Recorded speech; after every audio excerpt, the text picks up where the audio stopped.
Good evening, and welcome to the regular scheduled meeting of the Mayor and Borough Council. Tonight is our regular meeting agenda. It is June 15th, 2026, and it's a little after 7 o'clock. I'd like to call the meeting to order, and I would like our clerk to please read the open public meeting statement. This meeting was called pursuant to the provisions of the Open Public Meetings Act.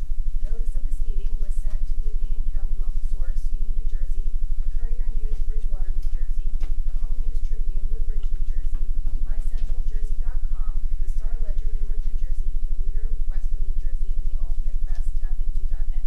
In addition, the notice was posted on the Borough of Fanwood website, www.fanwoodnj.org.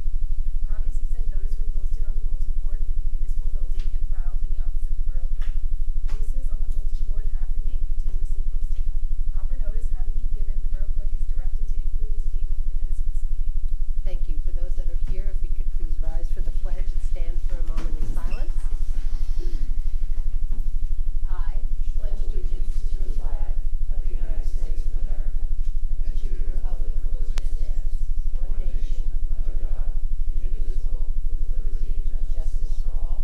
And if we remain standing and keep in our thoughts that in 2026 alone there have been over 170 mass shootings, which has resulted in close to 200 deaths and hundreds of people that are injured. I bring that up because we will be acknowledging National Gun Violence Awareness Day, and we have our Moms Demand Action in the audience, and it is something that is a national epidemic.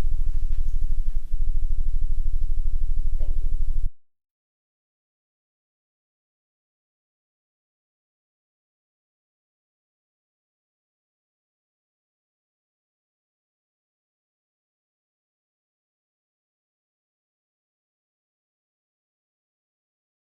Okay, double duty. Double duty.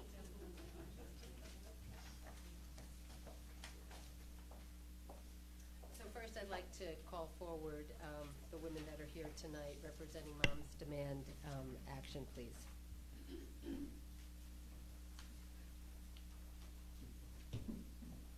I think that many of us can remember where we were when Sandy Hook Elementary School had come under attack back in 2012, and 26 innocent lives were lost in a blink of an eye, and the emotional and physical damage that inflicted, just not on that small town in Connecticut, but nationally. And a movement really stood up, right, which was Moms Demand Action. And I can remember myself being a mayor, and I have 3 sons, and I realized with a local woman in Scotch Plains that we needed to do something, and so we created the Union County chapter of Moms Demand Action back in 2013 with Lauren O'Brien. And so it's a special place in my heart to see women that have continued to hold the mantle and make sure that these conversations are happening locally, they're happening at the county level, and then they ultimately, in their orange or down in the halls of Trenton, really working to make, you know, common sense legislation. In New Jersey, we have one of the toughest gun regulations, and that's just not by accident, but it is really the common sense regulations that we'd like to see at a federal level, and that's part of why they're here tonight. And so each June, this governing body acknowledges and declares that the first Friday in June to be the National Gun Violence Awareness Day. And it's observed annually as the first Friday, as it was established in honor of Hadiya Pendleton, who was a 15-year-old Chicago student and a majorette who was shot and killed in January of 2013, 1 week after performing at the presidential inauguration, and whose memory continues to inspire action to end gun violence. We know that gun violence is a serious public health and public safety crisis, claiming tens of thousands of lives each year. We heard in 6 months alone how many people have died. New Jersey has been the national leader in enacting common sense gun laws. Fanwood has always joined those municipalities across the state in affirming the importance of evidence-based policies, community investment, and just educating people on how they can reduce gun violence and keep guns safe if they have them at home. Survivors of the violence, the advocates, law enforcement, healthcare, educators, and community leaders continue to work tirelessly to prevent gun violence. So the Wear Orange campaign, named for the color that hunters wear to signal their presence and to protect human life, has become the nationwide symbol of solidarity for those gun violence victims and their survivors, and residents across the country are encouraged to wear orange in June. So the mayor and the council here in Fanwood believe every member deserves to live, work, learn, and play free from gun violence, and that public awareness is really important. So therefore be it proclaimed that the mayor and the council has proclaimed National Gun Violence Day in Fanwood, which would have been on June 5th, and we call upon all residents to honor the memory of Hadiya Pendleton, all the victims of gun violence, and to wear orange and to join in the shared commitment. So thank you for coming. Mayor Marr, you really said it all, so I'll keep comments short. I will say thank you, Mayor Marr and Fanwood Council, for supporting Wear Orange, National Gun Violence Awareness Day, and the mission of Moms Demand Action, which is a nonpartisan group dedicated to the mission of reducing gun violence. I always say that the gun violence that we see in the United States that we don't see in other high-income countries is something that is a man-made problem. It's not like a tornado or a hurricane or something that we can't prevent. So I thank you for the recognition and ask that if anybody is interested to join us to solve this problem, because with evidence-based solutions we can end gun violence. Thank you.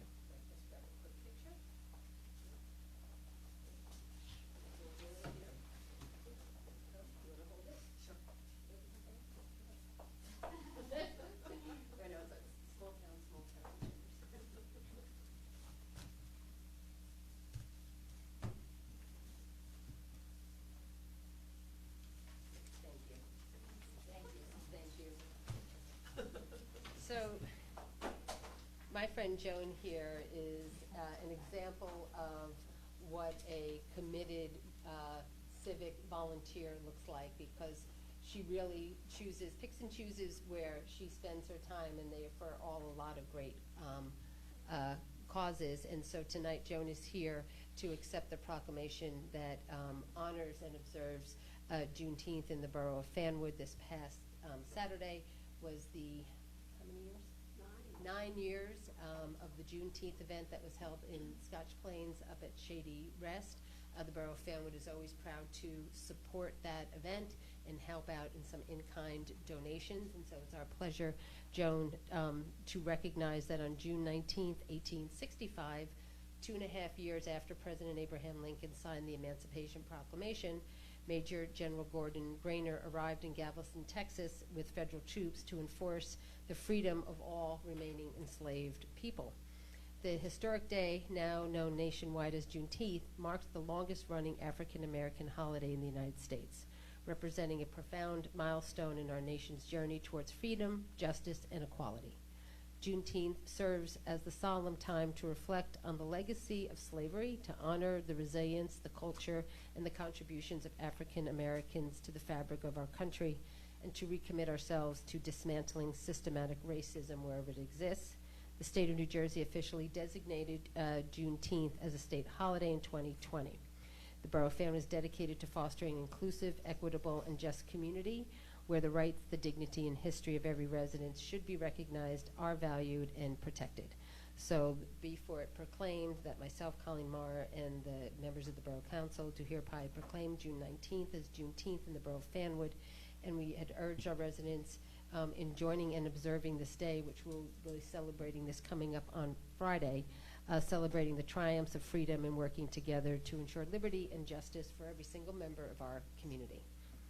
Joan? Thank you so much. I did not expect this, so I'm not prepared to say anything profound. We do appreciate everything you do for us, and you make it so easy. You provide the journal, which is a big deal. We have ads, and the journal is provided by your town, and it is wonderful.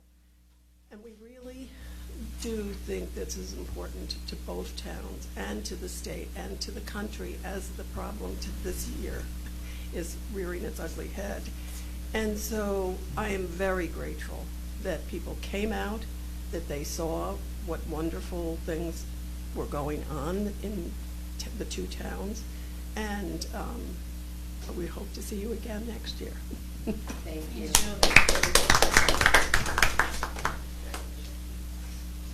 Yes.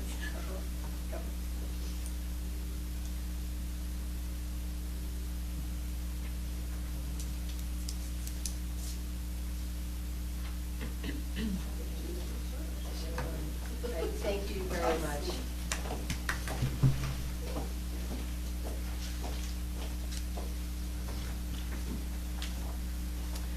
Now, I'd like to have a motion to open up the first of two of our privileges of the floor by the public. May I have a motion? Second. All in favor? Aye. I'd like to call forward any members of the public that are here. Please state your name and address for the record. Is agenda only, or? It says agenda only, yeah. Okay, seeing that there isn't anyone that wishes to come forward, may I have a motion to close the meeting to the public? All in favor? Aye. Thank you. Moving on, we have the approval of minute meetings. June 1st is our agenda work session meeting, and June 1st, 2026 is an executive session. May I have a motion? So moved. Second. All in favor? Aye. Thank you very much. Next, we have our consent agenda, and whereas the Borough of Fanwood has determined to increase efficiency, a consent agenda can be adopted with one resolution. I will read the title into the record, and this would be the time if any governing body would like one or more of these resolutions pulled for further discussion. This would be the time.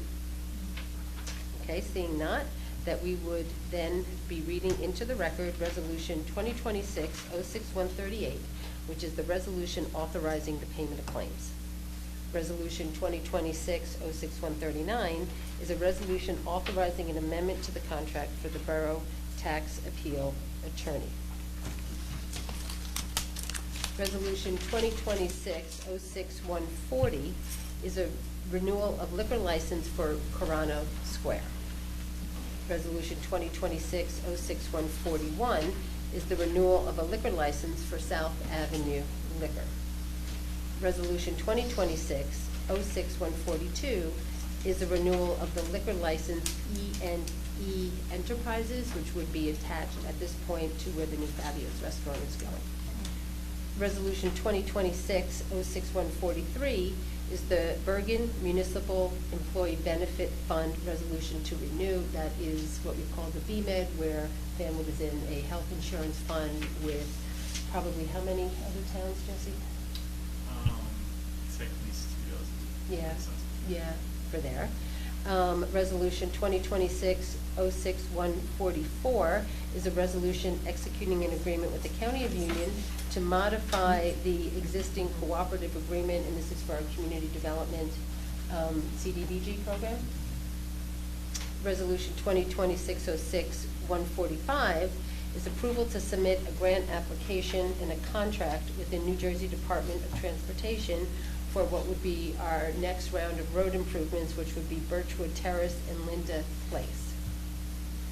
Resolution 2026-06146 is a resolution authorizing the execution of a shared service agreement with the Township of Scotch Plains for our 2026 road resurfacing project, and this would be the repaving of the Hetfield Avenue Bridge, where we own one side, they own technically the other, and so we're doing a shared service with them, and they will be undertaking that restoration. Resolution 2026-06147 is a contract to award the Community House Preservation Project. If you remember, we have taken great pains to pre-qualify contractors who would work on our community house, also known as our train station. It's the oldest train station in Union County, and they will, through a grant, about $500,000 worth of a grant that will be undergoing exterior renovations. There'll be some window work, some trim, and they will be peeling back and removing probably like the 85 layers of paint that has been on the building to basically go back almost to its first original color, which we believe is kind of not too far off from the existing colors that we have today. So that's going to be, this is awarding the contract for that project. Resolution 2026-06148 is a contract award for construction administration services for the Community House Preservation Project because it's on the national and the state historic preservation list. It's very important that the work that we do there is overseen so nothing happens to that building. And so this is awarding a contract for construction administration. And then Resolution 2026-06149 is adopting the Union County Multi-Jurisdictional Hazard Mitigation Plan, which is the county mitigation plan, which we have an opportunity to voice our opinions on, correct? Thank you. So with that, may I have a motion to move those resolutions? So moved. Second. May I have a roll call, please? Council President Gina Berry, Jeffrey Banks. Yes. Anthony Carter, Erin McElroy Barker, Yes. Catherine Mitchell, Yes. Tricia Walsh. Yes. Motion carries. Thank you. Tonight, we are introducing an ordinance that would be amending and readopting Chapter 268 Taxation, Article 1 through 17 of the Borough Code. And I'd like to call forward Mike Burns, who is our tax appeal attorney, to please discuss what this ordinance is. All right. Yes. Thanks, Mike. Okay. Good evening. So this is very simply put an ordinance that bridges the gap between the expiration of the short-term tax abatement ordinance from last year through to this year. Under the statute, it's required to be reviewed by the council, the impact and effect of the ordinance since it's been in place prior to renewing that ordinance and allowing it to continue forward. So unfortunately, that wasn't done before it could expire. The ordinance itself is actually missing the language requiring that, and so there was no way to know. This is basically a ministerial fix, a clerical readjustment, so that the ordinance can actually complete its intended purpose. There's a number of projects that were started under the ordinance and reliant upon the ordinance. Those would finish out. If they finish within the time period set in the ordinance for when it sunsets now, they could apply. And if they qualify, they could be granted that. And it does amend the ordinance to acknowledge that it's done its job. It's no longer necessary in the future, and close it, I believe, and I apologize if I get the date wrong, but 2028 being the final year in which an abatement can start. That's the thrust of what it's there for, and what this council just needs to consider when it's looking at the ordinance. Has it done its job, and can it continue for this limited period? I don't know if the council members have any questions for me about it, but that's the goal of putting it through here. Because it is a clerical error that it wasn't reviewed when it was supposed to be reviewed, and because there are development projects that are reliant upon that ordinance for their funding, reliant upon that ordinance for their municipal, not municipal, but their I'm sorry, I'm blanking on the word. But they're mortgage documents, construction loans, all of that. It would provide them the ability to continue to operate, finish out those projects, and continue to contribute to making Fanwood a better place. If anyone has any questions for me about the ordinance itself, it keeps all of the same language, but just adds in an expiration date so that you have a clear finish date. Right, so again, to be clear, it was brought to our attention that the ordinance had a tenure. Yes, so the statute that the ordinance is based off of has within it a requirement for the council to review it after 10 years. That's not included in the ordinance itself. I don't know why it was over a decade ago that it was introduced. A clerical error on someone's part, just wasn't included. So there was no way to know that it was actually going to be triggered unless someone went through all of the municipal code and said, hey, let me double check and see what the end dates are on any of these ordinances. I don't know if any of you had a look at the municipal code lately, but that's an undertaking in and of itself. But when it did come to our attention that this was needed, it was put before mayor to have that review conducted, to take a look at, has it done its job? Has it been effective? New Jersey has a number of redevelopment tools. This is one of them, and it's got safeguards and rails on it to make sure that it's used properly, that it does what it needs to do, and that it can be easily adjusted if needed. Great. Thanks, Mike. Thank you. I think that it's important for the people that are watching at home and for the general public to understand a little bit more about what we're doing tonight, since it actually is something that had started, probably this journey of us to actually redevelop and get investment into Fanwood probably started back in 2005. And so I'm going to call up Liz Jeffrey, who does our economic development, because part of the re-examination of this tool is to talk about, does it stimulate private investment? Does it revitalize what has been considered a blighted area? Does it attract new businesses? And does it provide the incentive for potentially growth and investment into Fanwood?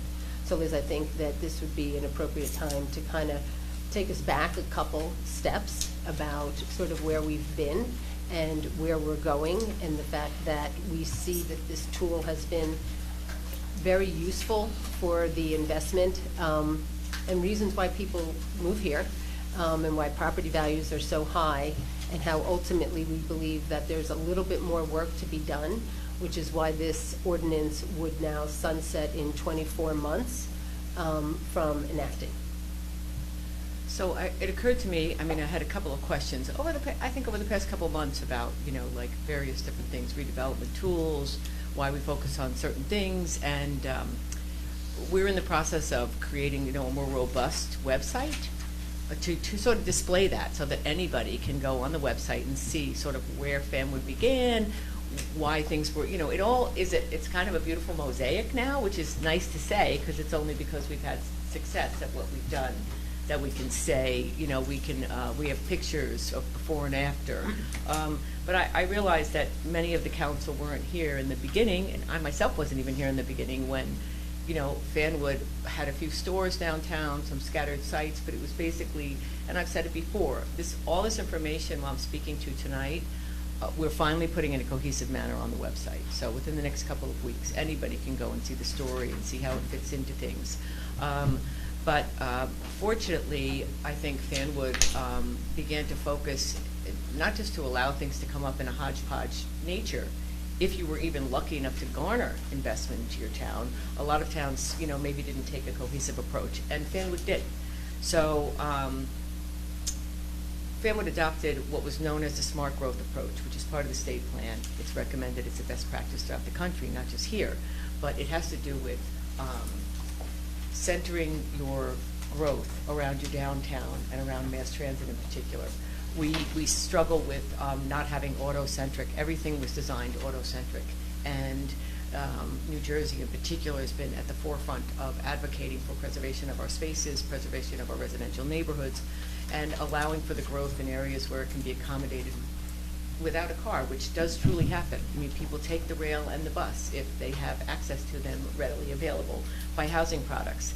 So the mayor, I think, handed out a slideshow we did several years ago that shows, and I'm sorry the public can't see it yet, but it's going on the website, that shows, really what it looked like down there. It wasn't just scattered stores and vacant properties. It was, former oil, fuel facility, or Dean Oil site. Dean Oil, there was contamination, there was brownfields, there was, you know, you walked across literally dirt lots to get to the bath connection, you know, like I even remember those days. So,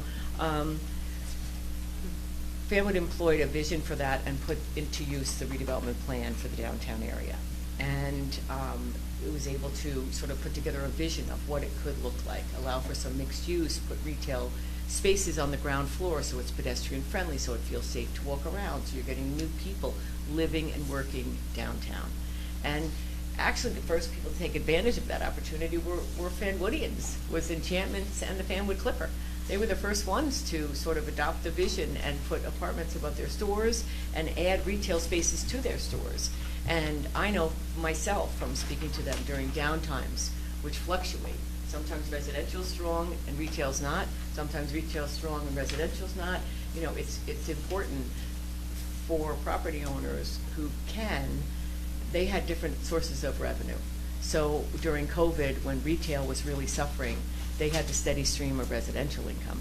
You know, and also the reason why we adopt mixed use and sort of smart growth and identify your commercial and retail areas is because, you know, a large part of the borough is residential, individual residential homeowners. And all the tax burden then falls on the individual families and homeowners. So if you're lucky enough to have a corridor like South Avenue, that brings in some taxes from commercial and entities that are not just single-family residential homeowners, it helps not only for your sustainability as a borough with tax revenue coming from different sources, but it also helps with the individual homeowners. So when you allow and foster increased investment in your town through placing your growth in appropriate areas, those investments, and you will see from some of what we see tonight, are $10s and $20 and $30 million per site. They're not just small amounts of money. They're large amounts of money that then can contribute to the tax base and help, you know, ease the burden, hopefully, on single-family homes. Anyway, they were the first ones to come forward, and then eventually, through partnership and redevelopment tools, Fanwood Crossing came, and then in the end, Station Square came. So that finished out the downtown block, and luckily, we did have those stores filling up, and we had those apartments filling up, and we were able to do even public improvements such as the big plaza, and create gathering places for people to be, and create, you know, what is not easy to replicate. A lot of towns struggle with this. It's very difficult to create a safe sort of environment for the residents to gather. You know, when they come to the South Avenue Plaza and the South Avenue walkway, there's not cars running past them. They're not worried about their little kid, you know, letting go of their hand for a second. You know, it's an ease. Ladies' night was like 350 ladies downtown in a safe, beautiful environment amongst our retailers. Like, you know, it's a celebration, and it didn't come by accident. It came by new retail stores and new things being built, allowing people to live and work and inhabit the downtown area. So that smart growth, and I will, if you'll bear with me, just read, you know, basically the smart growth approach stems from using your transit access to create a centralized, less auto-centric approach and to create town centers and preserve your neighborhoods. And, you know, I frequently will put something in like Fanwood, New Jersey into like, you know, the state plan, or I'll put it up, you know, looking for something, a fact about Fanwood. And yesterday I put Fanwood up, and I'm just going to lead with this because if I could have had somebody write it for me, it came up on the website. Fanwood, New Jersey is a celebrated state model for smart growth and transit-oriented development. Came up. That is what happens when you look on the internet about Fanwood, New Jersey. By centering growth around its active Raritan Valley Line train station, the borough has transformed a once stagnant commercial corridor into a walkable, mixed-use downtown while preserving the charm of its residential neighborhoods. That is the goal of smart growth. If you look at the goals and what's stated in the state plan, which was written decades ago, that's what is basically written in there. So the goals of what's put forward as a best practice, you know, this is the report card right there when you see it coming through right on the internet. So I say that because we put together the downtown redevelopment plan, and nurtured it and fostered the businesses there, and went around to the individual retailers and talked to them about what did they need. And you know, the new pharmacy is a great example. You know, through the Fanwood residents and through support from the borough, he became a thriving pharmacy, as has most of our retail. And when that block was finished, we realized that South Avenue corridor faced a lot of the same problems. Had very broken up streetscapes, had vacancies, had dilapidated properties, and so that was when, in 2015, the borough put forward the commercial corridor zoning. And it was simultaneous with the conversations with Fair Share Housing as to how Fanwood was going to comply with the production of affordable housing. So it was kind of fortuitous in a way that we were looking at, we have similar problems. How can we create a pedestrian-friendly, unified, vibrant, active South Avenue now? That we were able to realize that success downtown at the same time as we were having conversations with Fair Share, where they were demanding that you identify places where you were going to grow. Where are you going to put the multifamily? Where are you going to put integrated, affordable housing where people and low and moderate income families can come live in Fanwood? And so the two went hand in hand with that adoption. And simultaneously, we put together the area in need of rehabilitation so that we could offer some tools to incentivize the investment, similarly to what we did in the downtown Block 64. So when you have an area in need of rehabilitation, you're only permitted, what you're permitted to do is allow someone a 5-year incremental increase into their new assessed taxes if they do a substantial investment. So we put that area in need of rehabilitation on South Avenue so that we could see if we would spur that development. And even so, it didn't happen. It didn't happen. Ilsonia was vacant for more than, at least a decade, and well past 2015 when we adopted sort of this approach, as were other properties. I think the first thing to come off was Lightbridge Academy to redo the Sun Tavern, and they did their new facility, but they didn't increase their assessed value enough or square footage, and so they didn't really qualify. So although they probably would have liked to have a short-term tax abatement, they didn't qualify. I think China Moon also did their strip mall renovation, but they didn't qualify. And then another lucky thing was that the Metro America property at 137 South was there and wasn't in full use, and the animal hospital was desperately outgrew their facility, and they were searching all over, and they were in a quandary of, they couldn't knock down their facility because they'd have to be out of business for a year and a half, and luckily they looked across the street, and so they did do the adaptive reuse of the Metro America building at 137 South and moved into a beautiful 6,000 square foot state-of-the-art building, and they were the first ones to apply and receive a 5-year tax abatement in the area in need of rehabilitation. So I think also in your material tonight is just a picture of what that, and this will be on the website, what that property looked like before, and then what that property looked like after. Night and day. And that's adaptive reuse, which we love because it's sustainable and it's all the great things that we love.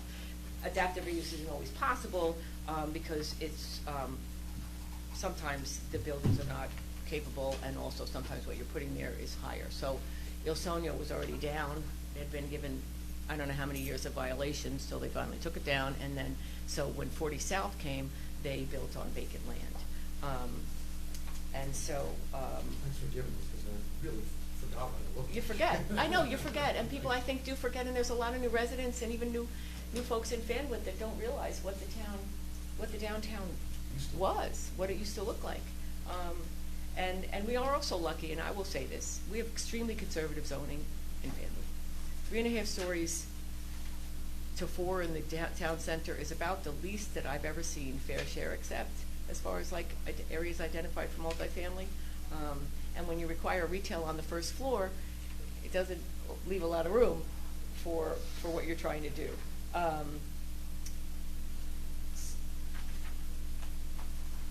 So the 5-year tax abatement allows for a 5-year growth into adjustment into your full taxation. You pay exactly what you were paying before in year one.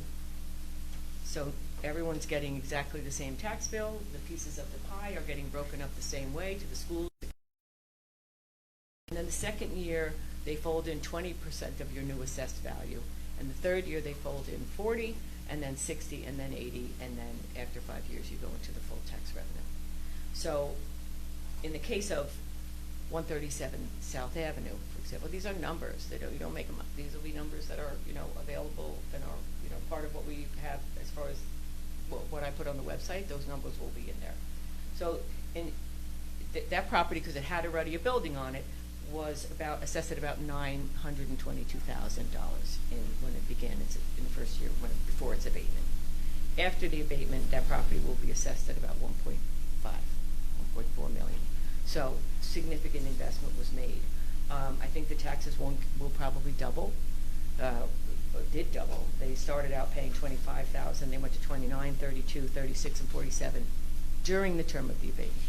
So every year, everybody's getting more. They just give them time to adjust into the full taxation because they have mortgage financing, and they change construction financing into mortgage financing. They have lease-up periods for residential, and so it allows them a period of graduating into full taxation. Those numbers are available. They'll be part of what we put forward and are part of what's before you. And, when you break it out, you can see even the entities that are part of who receives those taxes. Like the county received maybe $400 roughly, and it will increase its revenue to $2,000. They get a total of like $4,000 more under the abatement than they were getting prior to the development. The joint schools go from $2,000 to $10,000. They get like $24,000 more under the abatement than they were getting prior to the abatement. So, and the borough gets about $8,000 more under the term of the abatement, which is only. Everyone makes out. It just allows a period of graduation into full taxation. And I think what imagine in today's market is that we couldn't get the other towns don't have it. When you look at other suburban places, I work in other places, they haven't been able to achieve dynamic, fully occupied retail. They haven't been able to achieve the investment to their dilapidated and underutilized sites. They don't have a momentum, they don't have a focus on partnership, and they don't, lay out the vision and the goals and the planning in place to have that done. And maybe they don't have a rail or some kind of mass transit. But I think that people forget. They forget that Ilsonia was vacant. They forget that other properties were laying fallow, that even with the incentives in place, we couldn't get the incentive. So when you were looking at the ordinance that's up tonight and revisiting, did the ordinance achieve what we wanted it to achieve? It was absolutely critical, and it absolutely achieved what you wanted it to achieve. That was the goal, was to prompt people to invest, and tricky sites, 40 South was not an easy site. It's next to the PSE&G substation. It's not near, right next to the rail. We work hard to make good investments happen in Fanwood, and I think that the phrase that I read about really what a success story, we've been given a lot of awards and a lot of accolades, but financially, those properties would probably still be paying $3,000, $6,000, as they are in many places. And, I think it's important for you to recognize the success of the tools that you've employed and the recognition across the state and by other municipalities and by a lot of the judges who award whatever they're awarding, Planning Award, Smart Growth Award, the various awards that we've received. So I thought it would be good to put that in perspective for the council, because not all of you were here during the time that we were kind of envisioning and putting down the framework and the guidance. And No, I appreciate that. I think that, I have the benefit of being up here for 23 years, and I know what Fanwood looked like along its commercial corridor, and it took a very long time, and there's very few tools. And I know that people have strong opinions about incentives, and people believe that somehow developers do not pay their fair share. But it is my hope as we go through the numbers and post the numbers that they are paying, And in the short-term abatement here, all of the three entities are receiving their proportional share along the way.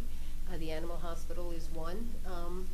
You know, we know 40 South. Right now, we know that they are in their second year. This would be the second year.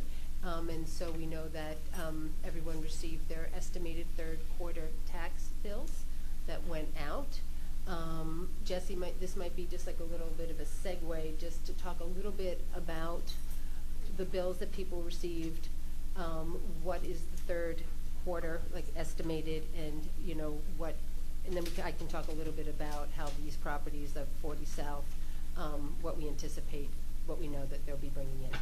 Yeah, so the tax office mailed out the estimated third quarter bills. They show the third quarter amount due on August 1st, but once the county board of taxation strikes the final tax rate, there'll be a final bill mailed later this year for the fourth quarter of 2026 and the first two quarters of 2027. So everyone should be receiving one of them now. And also, this is the first year that, and this is really happened immediately after we went into the shared services Scotch Plains, and I felt that everything went pretty smoothly, and you know, they've been answering people's questions, and they're available either phone call, email, in person, ready to assist people with their Right. And I think it's important too because it's an estimated bill, and I have gotten a couple outreaches of people who are seeing certain amounts, right, and they're trying to figure out what it is, and they're going to be reaching out to the tax office, I would say, there, and then there'll be an adjustment that's made after the rates are struck, because that's why they call it an estimate, that will then be adjusted in the fourth quarter and then the first and second quarter of that. And for the tax bill itself, I always feel incumbent to kind of point out, the tax bill itself, because the borough is the collector of the taxes. In Fanwood, what you pay in taxes, 21% stays here. Mm-hmm. So the average, and the average is half would be higher and half would be lower, but the average Fanwood tax bill that stays here to provide all the services that I think people like is a little over $3,000. So $3,124 is what actually is the average that stays here, about 20 to 21%, give or take. The Board of Education, as in most municipalities in the state of New Jersey, because we fund our schools based on a tax that doesn't see the ability to pay, is at 62% this year. And so, on average, the taxes for the schools will go up an average of $672, meaning some will have less of $672 increase, and some will have more of a $672 increase. But roughly your tax bill, again, is 62% made up, and then Fanwood is about 21%, and then the balance is the county. So I share that because I'm not immune from hearing people's concerns about affordability, but I have to try to just recenter over what we control. And so if the average tax bill to live in a town like ours is a little over $3,000 to provide all the things that I think that we could go and list, and we work very, very hard to get us to that spot. So we expect the tax rate to be struck when? I would imagine in the next couple of weeks. Okay. So I encourage people to reach out directly to our tax office in Scotch Plains. They've been doing a really good job. Everybody knows how to reach me or anybody up on the council. We have received specific emails, and I encourage you to do that. And as we talk about the estimated tax bills, and we go back a little to some of the properties that have used this tool, the state statute tool, and we want to talk about 40 South, they will be receiving, they themselves will have received an estimated third quarter tax bill. So why don't you talk a little bit about that so people can understand, sometimes there's statements made about what they're not doing, but let's talk about what they're doing. And so this is the first year where 40 South is paying a percentage of their improvement as part of the abatement, so they're paying 20% of the improvement. However, because the tax rate has not been struck yet, when they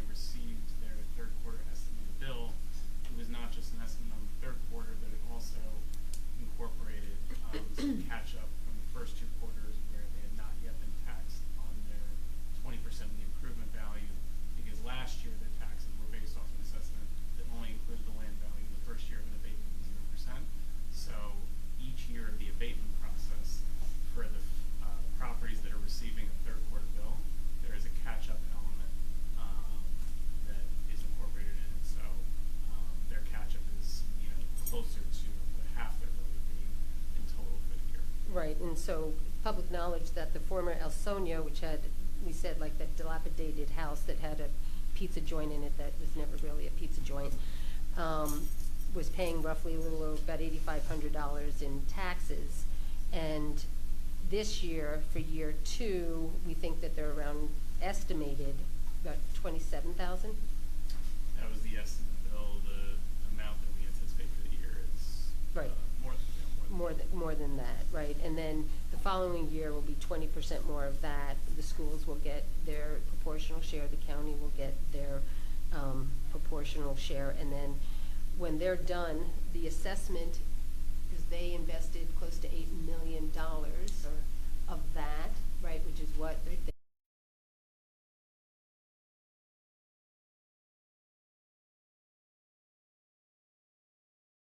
ability to the investment, and also to really make sure that the investment stays. And we've been very lucky here in all of the improvements that have been made and the people who have put hundreds of $millions in aggregate into this community.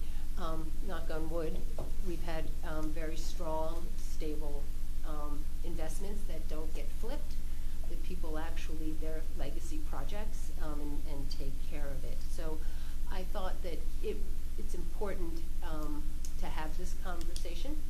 I always think we do better when we have. I've had these development conversations a bunch of times over the years. We talk about the budget, we talk about the stresses on the community. Our hope is because we're a community of 90%, maybe 92% of single-family homes. We have a very, very, very small commercial base, that there is only one place that this will ever go, which will be along the South Avenue corridor, and maybe along the Martine Avenue between South and LeGrand, but that's been 23 years since I've been here, and nothing has happened there, and I don't necessarily see, No, and we just did the 4th round, so, and they Yeah, accepted, and I mean. and we never picked up that area there. It's fantastic that they accepted Yeah. this corridor as still, The only as the place. place where, the Right. only place where we would be able to, and part Right. of that is because of the track record that Fanwood has actually built and produced the integrated family Right. units. That went a long way when you were saying, this is our corridor, we don't have any place else to put this type of growth, and we're doing it. And I think, that should be recognized. But yeah, I mean, 137 South was an adaptive reuse. The assessed value only went up, this amount. With 40 South and the Soho also, who came during that time, those are significant increases in assessed Right. value. So you can just imagine what the tax increase would be for everybody. I think they put, Soho was about close to 8 million, and the Soho's new assessed value will be close to 15 or 16 million versus Almost it was 17. 1 million before, and 40 South was like 300,000 maybe was the previous assessed value, and it will be 7.5 or 8. So both of those will bring considerable income to everybody and help again diversify the tax sources for the borough and create vibrancy on the streetscape of South Bend. Okay, thank you. I suspect this will, Mayor, yes. can I make a comment? Sure, Kath. Liz, you took me down memory lane. Seriously? Literally, because I've lived here most of my life, and I never really thought about it. Because, when you're a kid and you're a teenager, you don't think of things like this. And, and then you go off to college and you start working and you don't really think about this. But I do remember, if you think that this is offensive, was the least of the offensive things that were here in Fanwood. I mean, there were literally dilapidated buildings that were falling down. It's true. So this is a 10,000% improvement. But as you were talking, I'm saying to myself, yeah, that's true. But you forget. Yeah, you do forget. And if you have not been here before, you don't know. Thank you. So with that, we're going to move on introducing an ordinance, O 2026-068, which is an ordinance of the Borough of Fanwood amending and re-adopting Chapter 268 taxation, Articles 1 through 17 of the Borough Code. May I have a motion? So moved. Second. All in favor? Aye. Thank you. We will set the public hearing. Courtney? Oh, on July. July 13th, 2026 will be the second reading public hearing. Moving on, we have a second reading of Administration and Finance. Who's going to move that? Who has the little, someone on Administration and Finance? That would have been Gina. Okay, Councilman Carter, will you please do the second reading public hearing?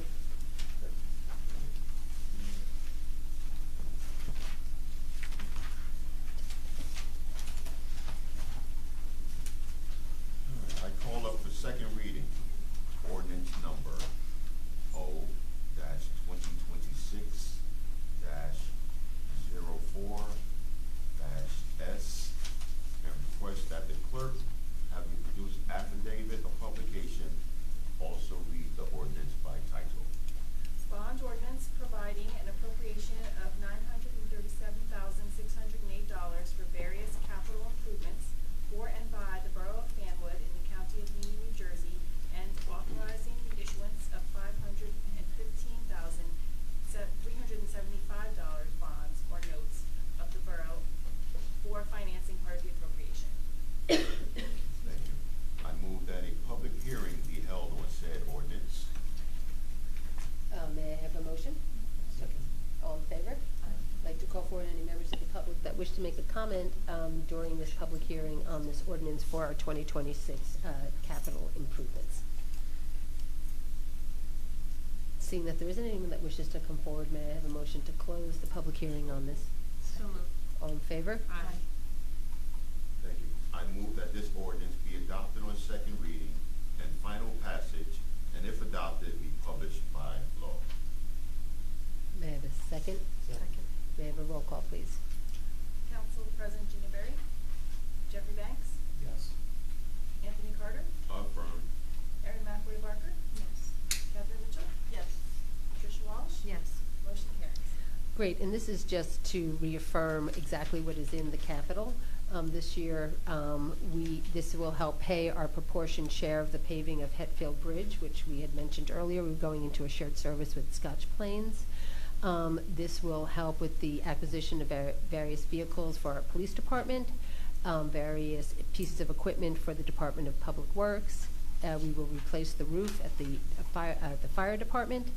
And this will help with our proportional share for various road improvements, not limited to Ashworth Court, Sun Valley, and Timberline.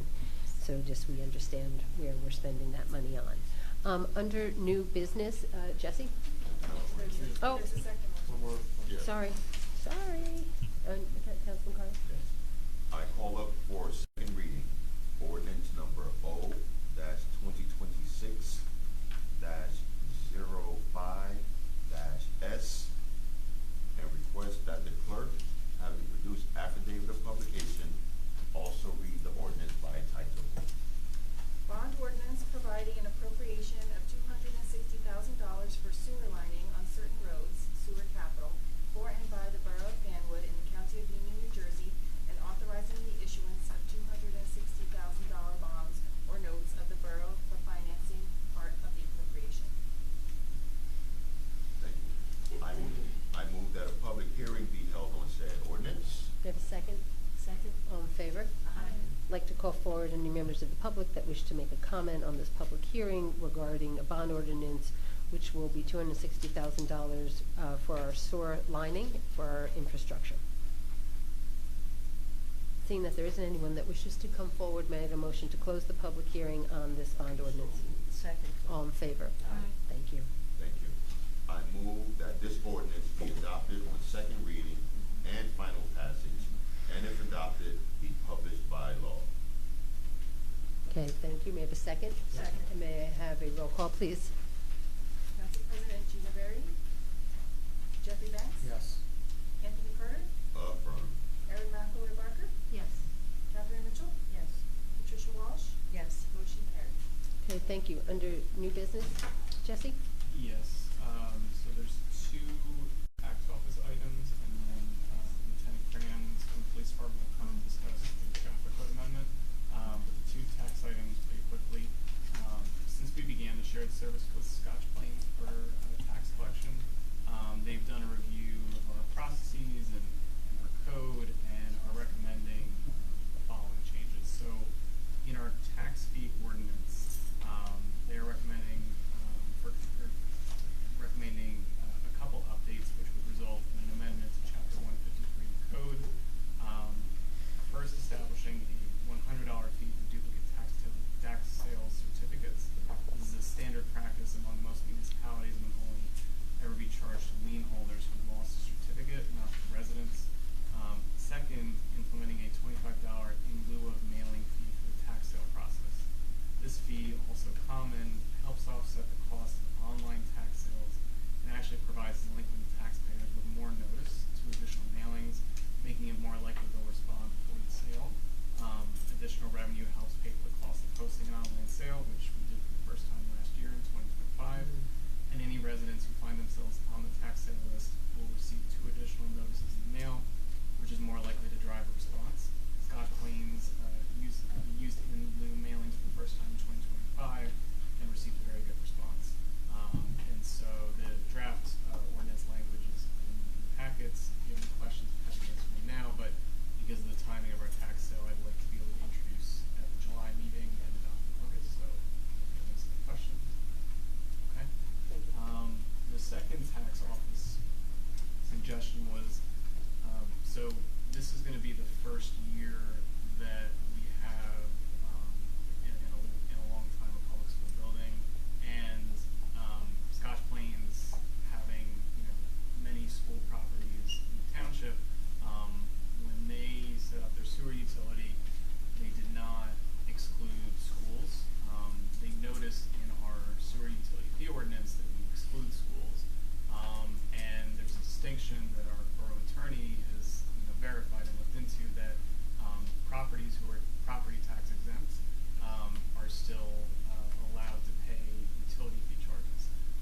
And so to be consistent with Scotch Plains and also to just recognize the difference between those two fee structures or tax and fee structure, they're recommending that we adjust our sewer utility fee ordinance so that schools are no longer excluded, so that the school property of LaGrange would be paying the sewer fee like other commercial and residential properties in the borough. And so we would introduce that at the next meeting as well. Okay. And I'll invite Lieutenant Kranz to discuss the Chapter 280 amendments.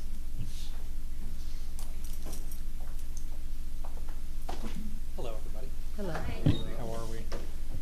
So, we're always looking at ways to make the borough safer, to make traffic flow better, and so this is just one iteration of that. So I'll go over each one very quickly. If anybody has any questions, I'll answer the best I can.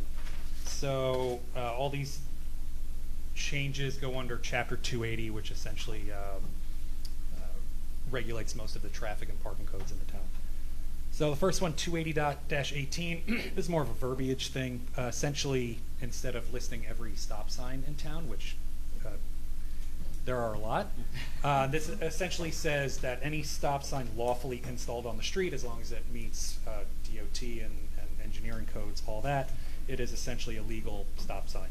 So this will allow us in the future to, when we see a need for a stop sign at an intersection that doesn't have one, that we can essentially do a study, bring in the engineer, say, hey, should this have a stop sign? They say yes, and then we install it. So we already have some locations we want to do that, and we have more coming in the future. Next one, Hunter Avenue, between Midway Avenue and Madison by School 1. This entire year we've had emergency no parking signs on this part of the roadway. This actually came to us from a mixture of residents that lived in the area and Scotch Plains PD, that's kind of our border right there. Lots of view obstructions when people are dropping off and picking up kids from school. So half of that street for one block, we have no parking just during morning drop-off, 8 to 9 a.m., 2:30 to 3:30 p.m. It's been working great. We've got no complaints. So now we're putting official permanent signs there. Next, Trenton Avenue. For those who have stood in line waiting after you drop your kids off at McGinn, waiting an hour to turn onto South Martine, we are officially making it so when you're at Trenton, to turn onto Martine, you cannot make the left turn. So, you know, if you're going to go southbound, you now have to go northbound. That was a large complaint from parents, from the crossing guard June there. So we're officially making it so you have to make a right turn in the morning between 7:30 and 9 a.m. and between 2:30 and 4 p.m. during school days only. And that's been a big success too. Once again, we've been unofficially doing it kind of as a long-term pilot program, and not one complaint. And trust me, when we do something that people don't like, I hear about it very quickly. I have not heard one thing about this particular incident. Knock on wood. Next one, Terrell Road. In the morning, when you're going on Terrell toward 22 northbound, we are trying to make it so you cannot make the right-hand turn to essentially cut off, to bypass Terrell and go down Patterson and Stewart, which then people go down those two roads, make a left onto Farley, and then shoot down Farley to 22, wherever they're going. Patterson Road and Stewart are both very narrow streets with parking on both sides. We've had, luckily, no major accidents, but people get their mirrors knocked off and stuff like that. So between 7 a.m. and 9 a.m. Monday through Friday, you will not be able to make the right-hand turn from Terrell onto either of these roads. So That's going towards 22? correct, correct. Morning rush hour, essentially. Because we see, you know, when you sit on Farley Avenue, we get a lot of complaints of speeding on Farley in the morning, and a lot of that is people on Terrell Road that don't want to be in traffic, so they cut down the side streets, shoot down Farley, and this will hopefully mitigate some of that. Next, 280-64, this is more of a verbiage thing. Snow emergency, no parking. The proposed verbiage is essentially whenever a snow emergency has been declared by the governor or the Borough Office of Emergency Management Coordinator, no vehicle shall be parked on any roadway or street in the borough. We are scrapping that one. I forgot about that. We are modifying that, but we have to talk with. So Yeah, if you want to just. Which I'm. yeah, so our this section of the code I think has been kind of zeroed in on by the council and our professionals for a number of years to try and figure out during either a snow emergency or any other declared state of emergency, how do you move cars off the road? Because we allow overnight parking.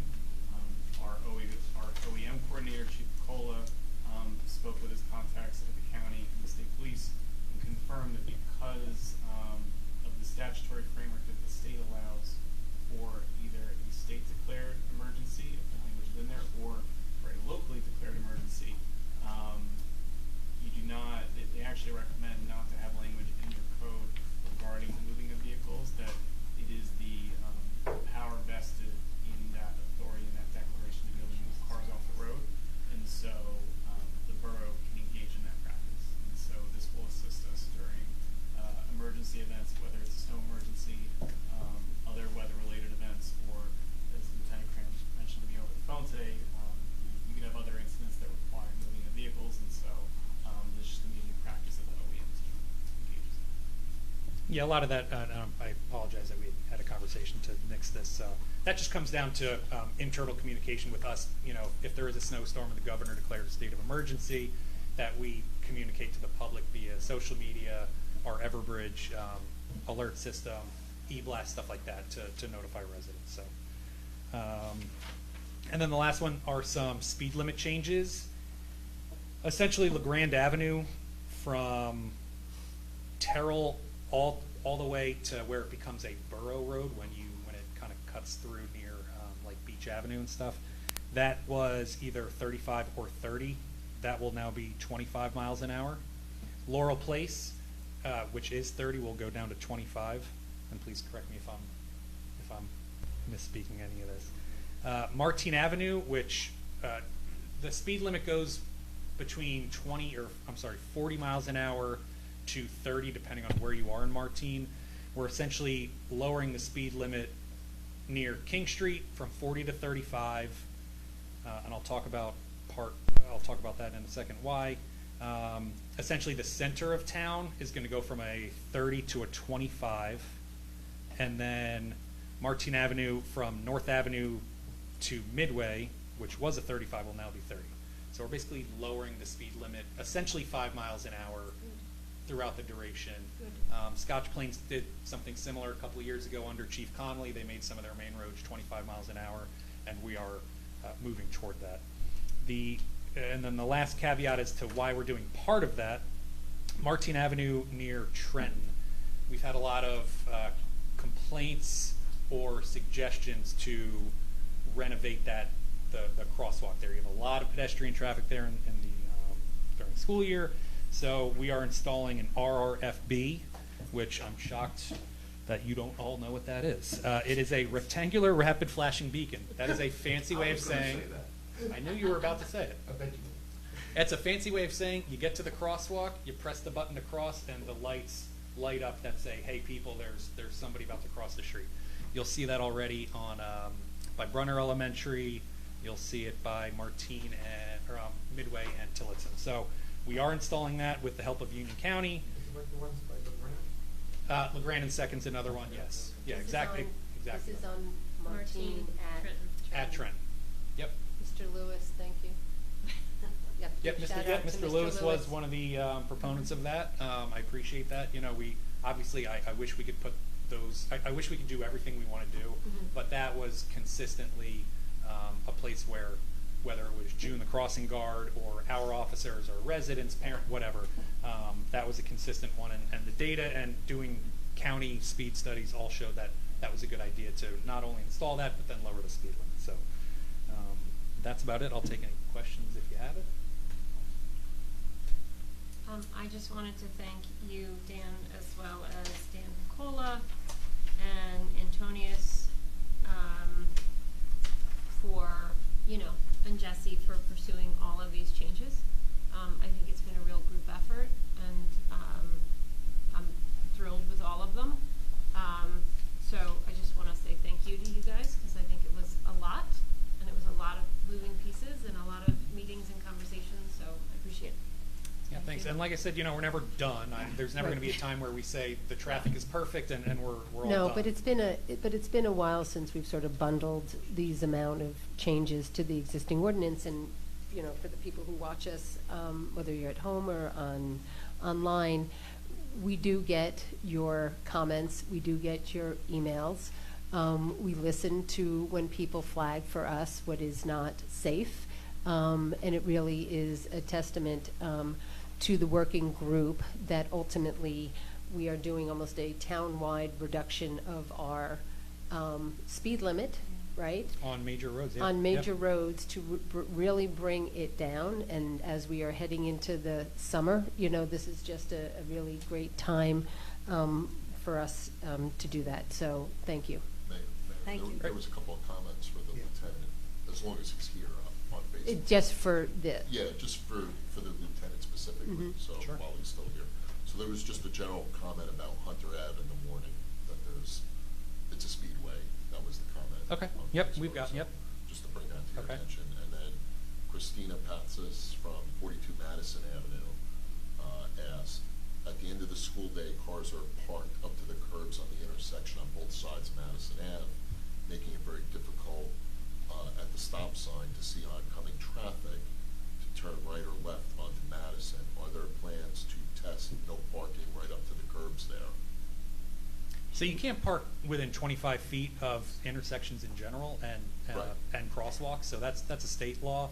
When it comes to any location with a crossing guard or our high traffic complaint areas, our patrol officers every day, they have to do what we call crossing guard posts or selective enforcement. So for morning and afternoon, every one of our cops, unless they're on a service call or an emergency, they pick a high traffic intersection or an intersection with a crossing guard, and they monitor it. So number one, our officers are there to monitor those and enforce those kind of issues. Shockingly, when the cops are there, people tend to obey the law. So it comes down, I mean, if you see it, call us. Our crossing guards Yeah. are there. They are legally only allowed to cross kids. They're not allowed to direct traffic. They're not allowed to yell at you and say, move your car. So we tell them, if you can, to contact us, when you're done crossing the kids, and we'll come, of course. So, of course, we'll look into it. I'll talk with my traffic sergeant, and we can loop in Antonios and the engineer to see if there's anything. We've been trying to figure out a way to make traffic flow better, because that gets backed up onto Midway Avenue. It's one of the reasons why we put sidewalks in a long time ago, right, was to try to get more, Make it safer. to make it safer. and- Madison definitely needed sidewalks, and they got them. It's been. But I think we all recognize that parents pull up and then they just pull up anywhere, right? And pray that nobody, pushes them along. But Yep. but thank you for the questions. And then just Hunter Avenue, we know that that's a cut-through street. We have that on our selective enforcement list. So throughout the day, our patrol officers, I'll do it too, our detective bureau, when we get time, you set up a car, run radar, and pull cars over. And we're always talking with our, the engineer to figure out how to mitigate traffic and speeding on all roads, especially, streets like Hunter or Farley, the kind of cut-through streets. Was that it, Russ? There was another question about just, I think, and this is a recurring problem about the sanitation trucks going out too early in the morning. But Call prior us. to where the ordinance, that's Call what us. that's what I typed in. We know they do it. We've stopped the drivers. Whether we issue a warning or we issue the company, some of them, the company tells the driver, you're picking up garbage at 4 in the morning. So in that case, we'll write the company a ticket because the employee is going to do what the boss tells them, right? We can't, it just comes down to we can't be everywhere, so call us. We know that happens at 4 or 5 in the morning. We get calls sometimes when it happens, sometimes hours later. So call us. We know that it's a problem. All the companies are doing it. It's not just the little guy or just the big company. It's all of them at some point. And So just call this us. unfortunately has been going on for years and years and years. And, we've always tried to send letters and to call. But to your point, like sometimes it falls on deaf ears. But if they get a citation, that kind of sometimes gets Yeah, when their they get the attention. tickets in the mail, especially like the smaller independently owned companies, they contact us right away and say, sorry, we didn't know. That's common. We didn't know we couldn't do that. So yeah. And I think the last thing I'll have while you're here is there any comments you want to make about the e-bikes as we head into the summer and what you're seeing, and as far as, the educational piece of e-bikes? Sure. So we're, Fanwood, the Union County Chiefs Association and the state chiefs, were monitoring if the state is planning on modifying any of these new rules that are coming in, which the law has technically been in place since January, but people have until July, I believe, 19th to comply with it. So I will say personally, I've been here on a few weekends. I haven't seen as many e-bikes. I do think some of the parents and the kids are realizing that, having an e-bike which you can modify to go essentially as fast as a motorcycle, are incredibly dangerous. And unfortunately, we've seen incidents in Scotch Plains and other towns that, the worst case scenario happens. So I will say that we've seen less. I've personally seen less, but we have really been having a zero tolerance approach. When I see whether it's a bicycle or an e-bike, it doesn't matter the age. If you're a kid or someone doing Uber Eats or something, we will pull you over. We will give you a ticket, and if the state allows us, we will impound your bike, because it's just not worth. I'd much rather have an angry parent yelling at me because we impounded his kid's bike than me having to come to your house and saying something I would never want to say. So, and I'll stay by that. I'll stand by that every time. Thank you. So we're monitoring. Okay. Thank you. Very, a lot of great updates here. We have no old business. We will go into our standing committee reports. Antonius, our engineer, is not here, but again, I wanted to just draw attention that this will be a busy summer out on our roads. Gray Bar and Watson will be being reconstructed, and we received a $346,000 grant to offset the cost, as well as Walden and Kite will also be under reconstruction, and we received a $343,000 grant. Letters will be going out specific to those residents there to kind of make sure they understand it's coming, that they will receive notification from the contractor prior. And then there'll be a direct phone number and email for any questions that happen along the construction, because there's always something that happens along the construction. I'll give a quick update. As we know, our longtime library director, Dan Weiss, retired as of June 1st.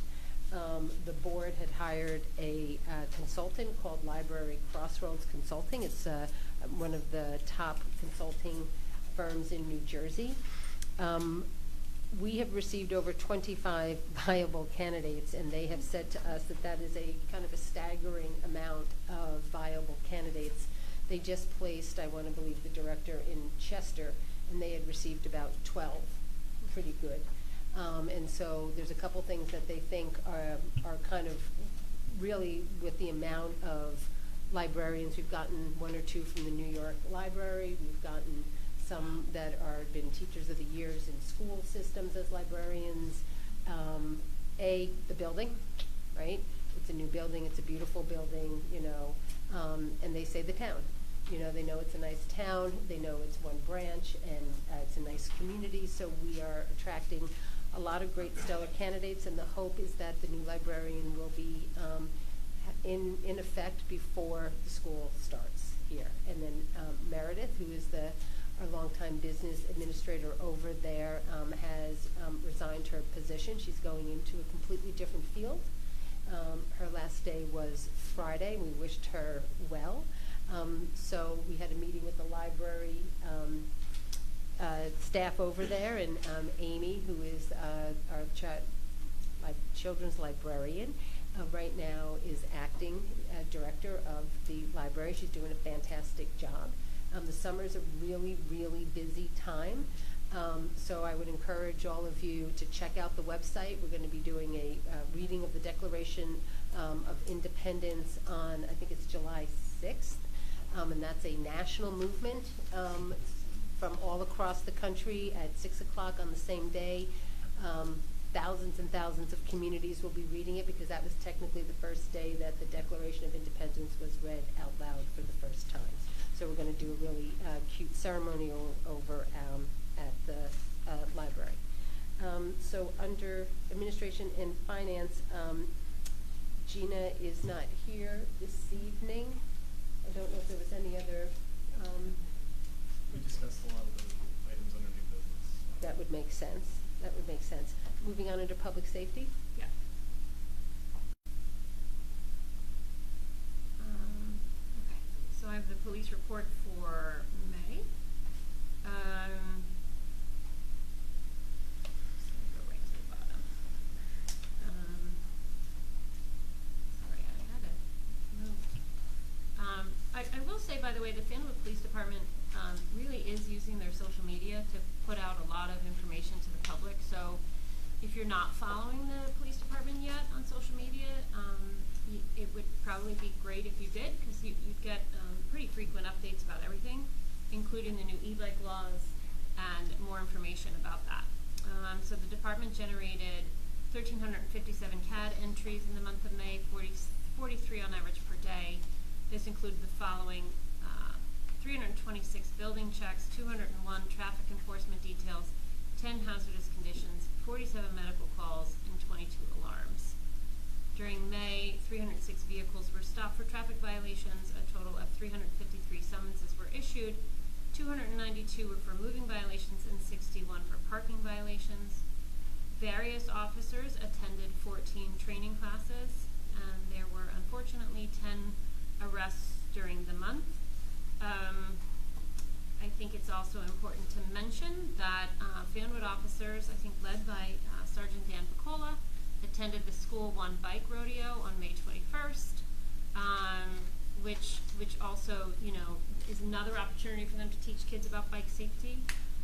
He didn't put this in the report, but I also know that Dan, along with officers from Scotch Plains, did a pilot sort of e-bike information session at one of the grammar schools. This is a pilot of a program that's going to teach people more about e-bikes and e-bike safety.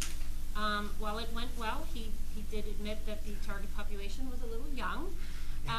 The plan is for them to be in every school starting in the fall, but they will start prioritizing the middle school and the high schools, as that's usually the grades that are running around on the e-bikes. So, and then obviously the officers were on hand for the Memorial Day celebration. Unfortunately, there was no parade, but they were active participants in the celebration. And they also participated in Drive a Student to School at Brunner on May 26th. And also the traffic committee met this month. We meet every 6 weeks to 2 months.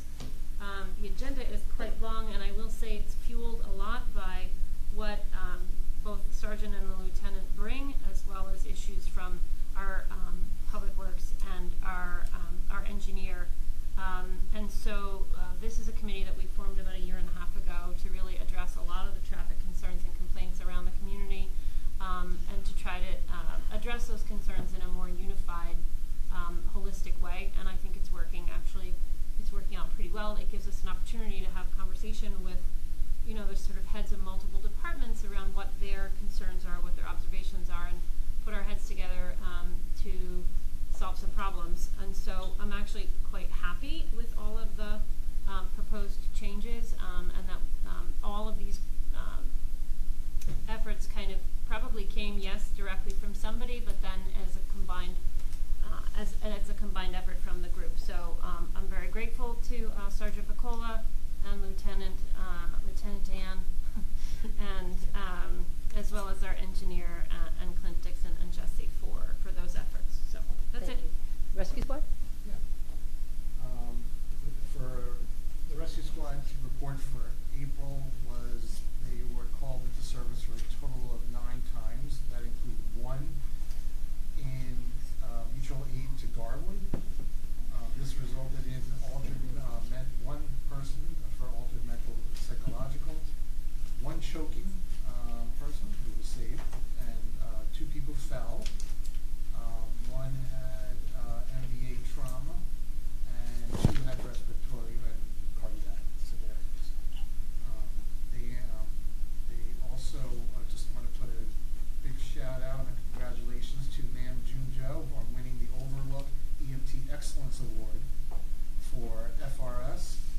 Also, this is going to bridge over into my rec a little bit, but Fan Jam is going to be on June 21st, and Party in the Park is going to be on June 25th. So, just want to let everybody know that, and I will segue into the rec as well. That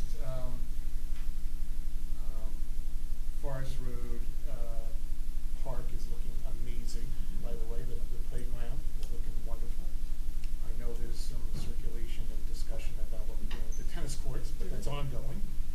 And I know people are waiting for the summer movie schedule, and I apologize that it's not been put forward yet.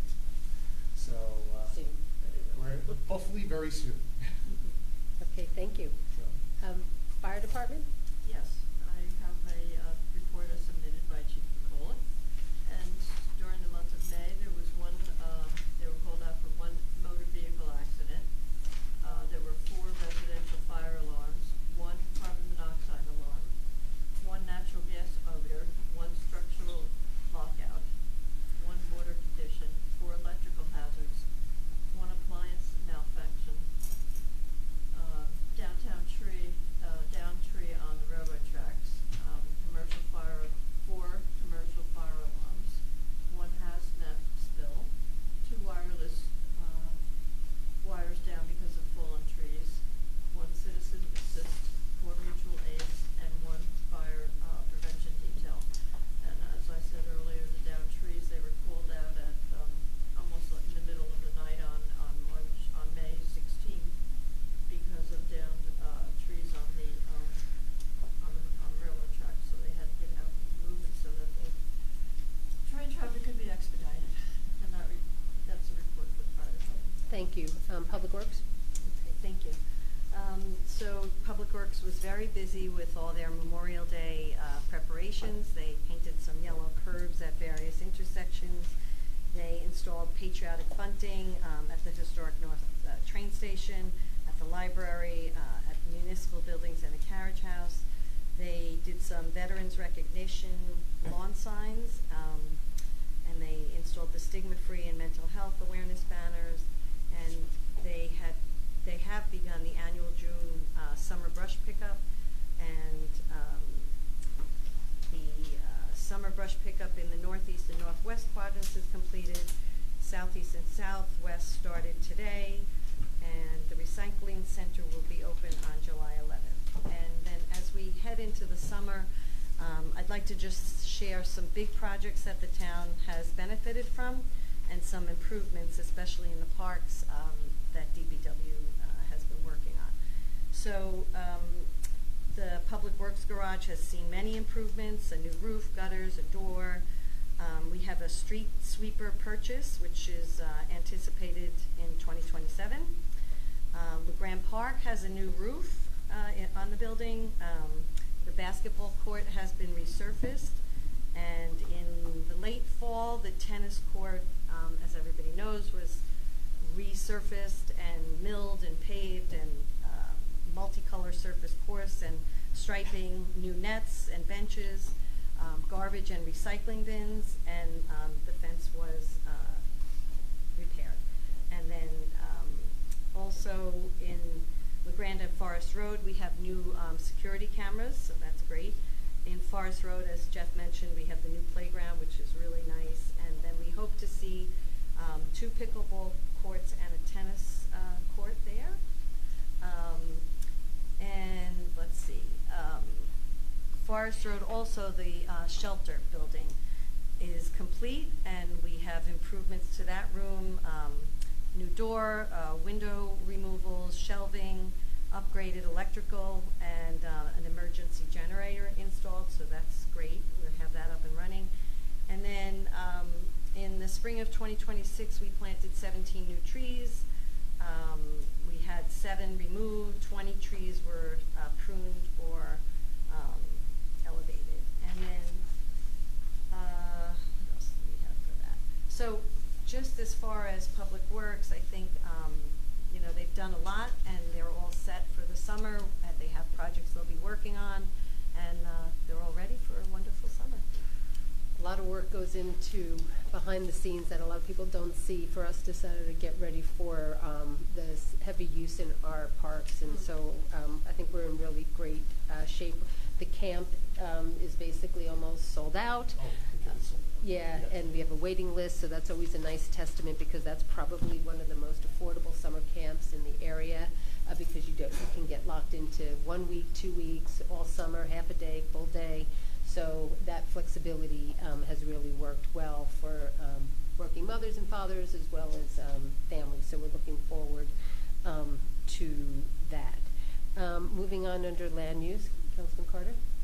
Okay, yeah, so I'll start with hanging that report to accept the tax collector report.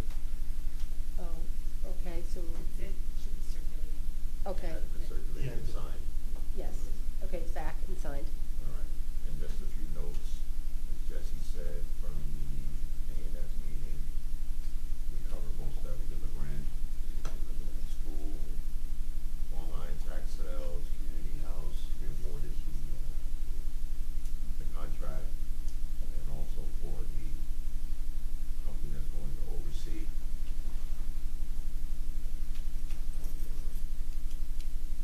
Also, we're not assigning. No, we're gonna reissue an RFP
always a good sign. People are investing into their properties. Councilwoman Mitchell? Oh, did I miss you? I'm sorry. Historic preservation. Thank you. Joan Skubish had 3 out of the 5 elementary schools come in for visits to the museum. That was well over 360 students, so that was fabulous. Joan also did a walking tour of town on June 6th. That was very well attended. There was actually a wait list for that. We have applied for a grant for Rev 250 and really optimistic that we will receive that. As the mayor mentioned, July 6th we'll have the reading of the declaration. We have received some donations. We have a sign that was donated, which is pretty big, for the old train station, so that's great. And we also received an old milk jug, from the Walter Essex Dairy Farm, which was here in Fanwood in the 1800s. So we'll have that somewhere for people to look at. And as was mentioned also, we have the contract awarded for the train station project. So all good stuff for historic preservation. Environmental. The Nature Center, we had some new native species planted. We had a trail cleanup, which was well attended. Volunteers cleared the trails, cleaned the signs and benches. Again, summer's coming. People are in the Nature Center, so we're getting ready for that. We also had the garden cleanup at the municipal gardens at Borough Hall. Thank you to those volunteers. We had a rain barrel Eagle Scout project where residents were able to come and learn about how to make a rain barrel for themselves, and that was great. We had a bird walk in the Nature Center. So it was busy in May for the Environmental Commission, and I'm sure June and the summer will be busy as well. Okay, thank you. Kathy? Okay, first of all, I have the Green Team minutes. And I was able to go, and this is, I can't say it every month, this is a very dynamic team. They collected 532 bras, which exceeded their goal. They expected their goal was 500, and they exceeded that. And they felt it was something that they will do again. And these bras will go to women in need in shelters in Somerset County, actually. And the next, right now they are in the process as of the 15th of June collecting eyeglasses. And it will be ongoing until July 15th. And they will go, this is in cooperation with the Lions Club. And there was a lot of discussion whether it should just be regular glasses or, did they really want sunglasses also. So they decided they would collect them all, and then once the bin is full, they will send it on, and it will go to third world countries where they, are in need of glasses.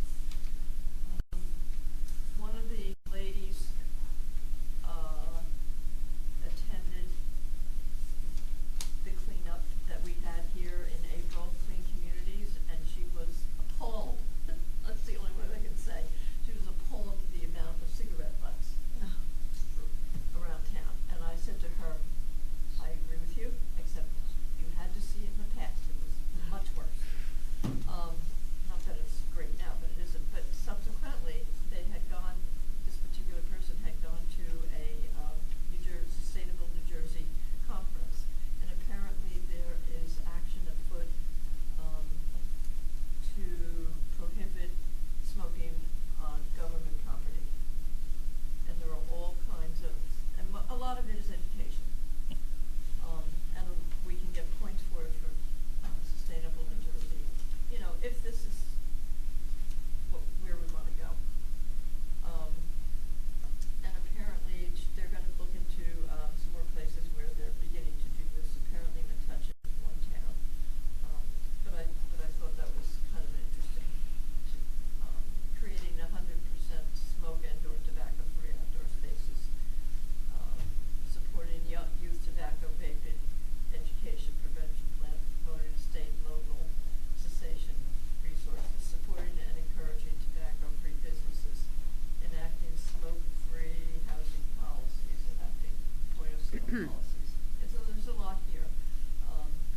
bit trailblazers when we banned the sale of vaping, Yeah. Right. right? I mean, we did that when we banned being able to buy vaping materials here. We were sued by like Quick Check and a bunch of others, and we ended up being on the right side of that. So It was upheld.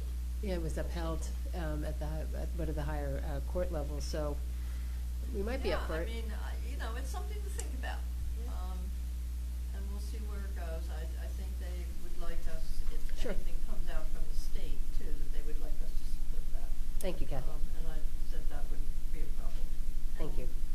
On to the shade tree for the spring planting. They planted, I think it was 20 or 21 trees. And we just found out today that the county, we will be getting 4 or 5 trees, Jesse, from the county to be planted in September. So that's a good thing. Great. And that was Okay, thank you. Let's see, anything on the planning board? Okay. One person come by, Pretty quiet docket, as they say. Okay, thank you. Liz, is there anything else that you want to come back up Sure. before we open the meeting to the Of course I public? do, because it's Fan Jam time. No, my first announcement is that Corona Square is under construction. Yay. Hallelujah. They're digging out for foundations, so they've been doing their soil moving and proceeding, you know, as we had hoped. So- When you can start, you'll get it come out. The Facebook will blow up. baby. Trader Joe's, bring it on. The Facebook will blow up. Lord. So that's great. I mean, it's building A, the first residential building, and then the restaurant. That's the first phase. And while they relocate temporarily the liquor store, and then eventually a new liquor store, much more pedestrian friendly because the parking will be in the back, will go along South Avenue, and then building B will come in. Are they gonna also, at the same time, get rid of Old South at the same time? A portion of it, not all of it, just the portion that abuts all the vacant. So there's equipment now in garden trucks that temporarily lease, but everything from the transmission stays, good old family transmission and K9, and that'll be like And the everything after entrance. family That'll be transmission. like the entrance to the rear parking lot of the new liquor store, and then beyond that is, you know, will be building B. And okay, it's Father's Day this Sunday, and Fan Jam is having like a special Father's Day Fan Jam, which is going to be terrific. I don't even want to say that the weather is looking really nice, but I will. So as everybody knows, it's in LeGrand Park, but it looks like they have some rock, some country, some bluegrass, Grateful Dead tribute band, so the beer garden, the trucks, you know, it'd be Dad's show? Day all around. Car show? I'm sorry, car show? Oh yeah, car show, beer garden, food trucks, some vendors, and some good, nice music. Dad-friendly music all day. So I hope everybody comes out and has a wonderful time celebrating the dads. Thank you. That's about it.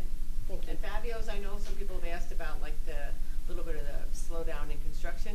So they've had some redesign stuff that has had to gone on because I think they changed some of the equipment. You know, things change, new technology comes, but moving right along. Thanks, Liz. Thank you. Thank you.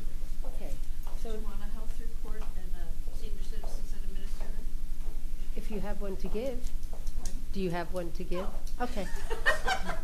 All right. They're all off for the summer.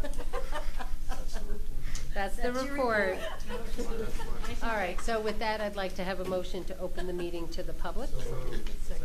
All in favor? Aye. Please come forward, 5 minutes, no yielding of time, and please state your name and address for the record if you can.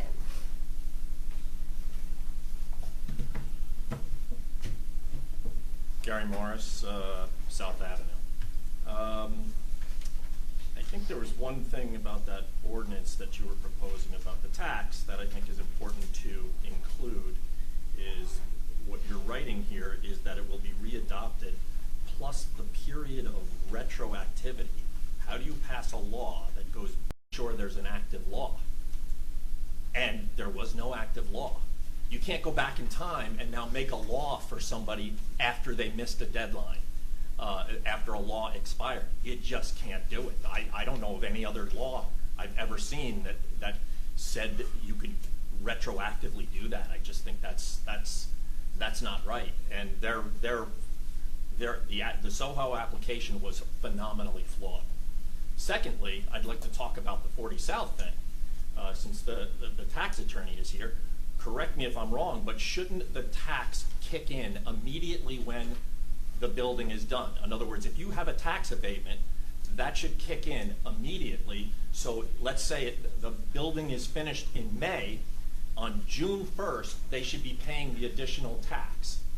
And that was not done. They got an extra 6 months of tax-free, I believe. I don't know because Oprah requested the tax records. I think they were billed, but then refunded the money. So in other words, if you finished a building on January 1st, you get an extra free year tax-free, and I don't think that's right. It's called a 5-year tax abatement for a reason. It's supposed to be 5 years. Finally, you can also take a look at, I know we're doing the shared services with them with the taxes in Scotch Plains. Take a look at their law. It's way more reasonable on the tax abatement. I think the first year is 50% rather than 0, something like that. But I know it averages, I think they land up paying roughly 80% of what the tax would have been instead of ours, which is hovering around maybe 50% when all is said and done. So take a look at their law. Just maybe you want to recraft it so it's not as developer friendly, because again, when you build one of these things and there's kids in there, that's hitting the school system, that's hitting pocketbooks. I want to talk about also the town council meeting videos. In 2018, there were 13 videos recorded. All 13 videos are available to view online through the town website. In 2023, 13 videos were made, only 9 are available. 2024, 13 videos were made, 1 is available. 2025, 12 videos were made, 6 are available. 2026, 6 videos were made, only 4 are available. So since 2023, only 45.45% of the videos are available for people to see. Who gets to choose which videos are going to be available for people to see and which ones aren't? That's why they should all be available to the public. It's all about transparency. It's all about doing things the right way. And it's the process. One of the things also about the tax abatements, it specifically says in the ordinance that each tax abatement should be passed through the council. I don't think we did that. I think we just had, it was just passed by the tax assessor. And I don't think that's correct. I think it needs to be voted on. I think it just needs to be a public thing that people know about it. There's a document that I think Liz published in the October 2024 that stated that the Animal Hospital, 40 South, and the Soho were being taxed conventionally. That's just not true, is it? We know 2 of those got abatements and 1 is going to retroactively possibly get an abatement. In 2020, Anthony Carter specifically said that the Soho was not getting an abatement, and now they're asking for an abatement, and they filled out their paperwork wrong. Let's favor the residential taxpayers this one time. Thank you. Would you like the answers to any of your questions? Sure. Can I stay out there? No. No, I mean, yeah, I mean, your time was up, so maybe you want to come up. I can address some of those. Yeah. I can't address all of them because Sure. not all have to do the taxes. But just so that we start with the first part, retroactivity. I did mention that when I was up here. It does bridge that gap between when it should have been analyzed and when it was actually analyzed. Again, that's a ministerial error. It wasn't a choice by this council not to analyze it. It wasn't a choice to ignore the ordinance. It simply wasn't included in the ordinance. That allows for this council to come forward, take a look at it now, correct that error, make sure that everything stays in place. Retroactivity is not uncommon. It's not something that doesn't exist within the law. Generally speaking, retroactivity applies when it is necessary for a statute to fulfill its purpose.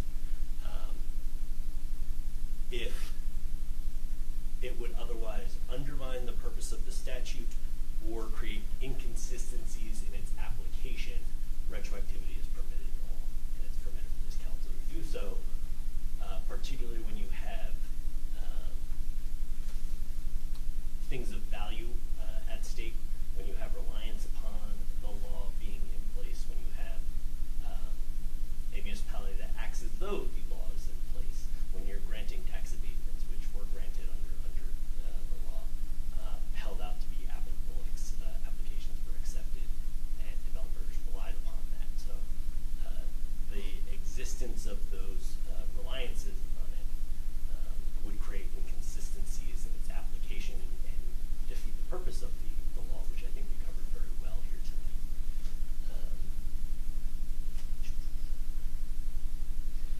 The secondary issue that he brought up that concerns me is when do taxes start? Taxes start when the assessor determines that the building is completed. I think he specifically is referring to 40 South. The CO for that was issued June 26th. The assessor put an added assessment on that property as of July 1st, 2024, and the application was submitted within 30 days of that June 26th CO date.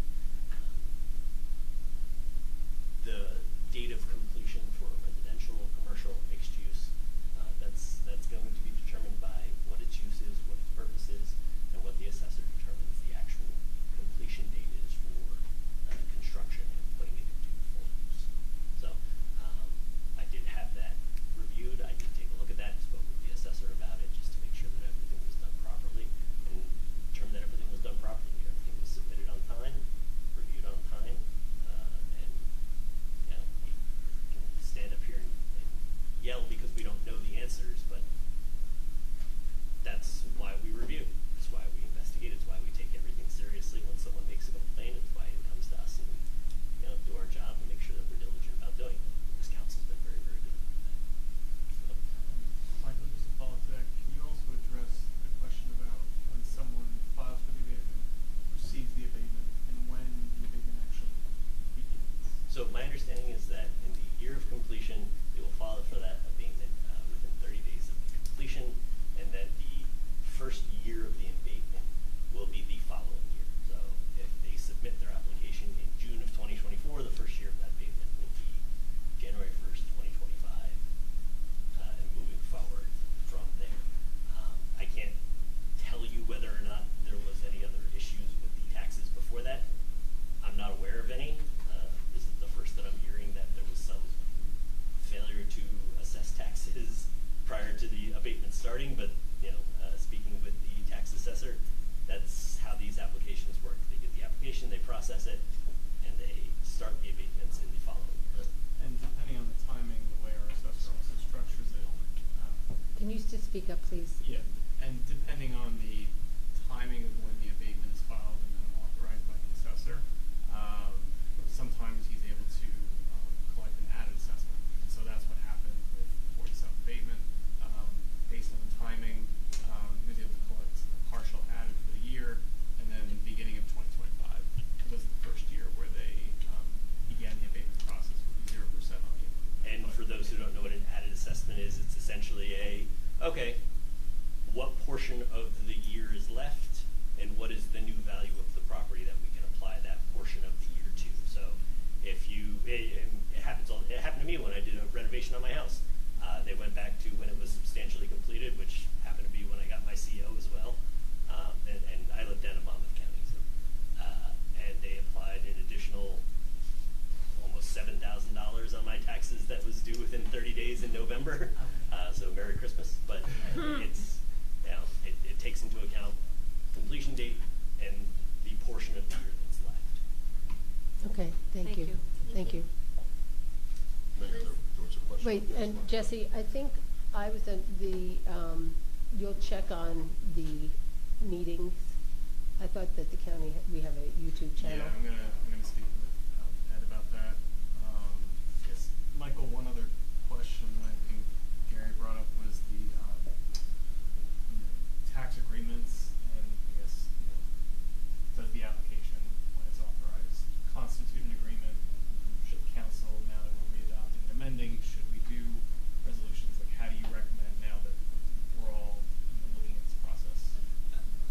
there are certain types of tax agreements that it does apply to outright, that, you know, are, I believe that part of the ordinance addresses those certain types of tax agreements that would require council approval. I don't believe that the short-term tax abatement portion of the ordinance requires it to be in front of the council, because that's the purpose of passing it. There is a qualifying set of circumstances that allow you to apply and be approved. I will double check on that, just, you know, it's being thrown at me, Sure. right now, and if there needs to be an adjustment to that, that's easy enough. That's just an adjustment on how the assessor approves that, which is essentially bring the resolution to the council can vote on it to agree to allow the application. But my understanding is that only certain types of tax agreements, not the abatement statutory provisions that have qualifying requirements, requires being in front of the council. So I'll double check on that just to be absolutely certain. If there is an issue with that, then we'll adjust that with the assessor, and we'll make sure that the council gets resolutions on any additional applications. Although I don't believe that we're anticipating more than one more application under One or two. I mean, that's why this is going to sunset, you know, in 24 months. Yeah, but that'll be easy enough to adjust to. Thank you. Thank you. Mayor, just answer respond to what was said about my report. I think there might be a little confusion, and sometimes when things are written up, we have not usually distinguished between short-term tax abatement and long-term tax abatement. Usually what we're talking about in the past is long-term tax abatement. That's where we have for the larger developments. So sometimes, even in my world, write-ups of like monthly progress reports, I would tax abatement and not distinguish. If I didn't distinguish at some point and it was in conflict, I apologize. But we have agreements for long-term tax abatements. Those are abatements that have to go through ordinance, that are approved by the governing body. The short-term tax abatement is permitted only in areas that have been designated an area in need of rehabilitation, and it is basically an application that's made to the tax assessor. They are conventionally taxed. That's a conventional taxation. They just graduate into that tax by virtue of the ability to do that by establishing the area in need of rehabilitation way back in 2015, 2016, and then also then an ordinance that allowed for the use of the short-term tax abatement in that area. So there is a difference. They are conventionally taxed under. It's conventionally distributed. It's a conventional taxation via the tax assessor. We're not going to take just comments from the audience, Gary. Thanks. Whereas long terms, and I can come after, but long terms are subject to an agreement and are not like conventionally taxed. So I just want to make that distinguished. No, Can I ask Liz to clarify one more thing? Sure.